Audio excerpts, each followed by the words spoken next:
Hello everyone, তো আবার চলে এসেছে আমার মিনি কিচেনের নতুন ভিডিও নিয়ে। তো চলো আজকের ভিডিও শুরু করা যাক। আজ বানাবো পিৎজা, তবে একটু অন্যরকমভাবে। তো চলো দেখা যাক কেমনভাবে বানাই। তো প্রথমে দেখো এখানে কিন্তু ময়দাটাকে আমি মেখে নিয়েছিলাম। এরপরে দেখো যেরকমভাবে পরোটা বেলে সেরকমভাবে কিন্তু প্রথমে বেলে নিয়ে এর মধ্যে দিয়ে দিয়েছিলাম কিছুটা পরিমাণে চিজ।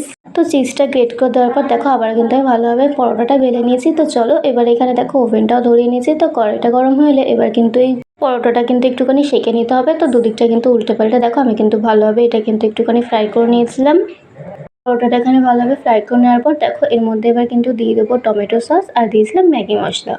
তো চারিদিকটা কিন্তু ভালোভাবে এই ম্যাগি মশলা আর হচ্ছে গিয়ে সসটা দিয়েছি। তো এরপর উপর থেকে দিয়েছিলাম ক্যাপসিকাম আর পেঁয়াজ কুচি, তারপর দিয়ে দিয়েছিলাম এর মধ্যে উপর থেকে চিজ। তো ব্যাস রেডি আমাদের এই পিৎজা। আর হ্যাঁ, উপর থেকে দিয়েছিলাম অরিগানো। তো সবগুলো দেওয়ার পর এবার কিন্তু এটাকে ভালোভাবে কড়াইয়ের মধ্যে কিছুক্ষণ ঢাকনা চাপা দিয়ে কিন্তু রেখে দিতে হবে। তো এটা ব্যাস রেডি কিন্তু আমাদের এই পিৎজাটা। খেতে কিন্তু দারুণ হয়েছিল। তো চলো আজকের মতো বাই।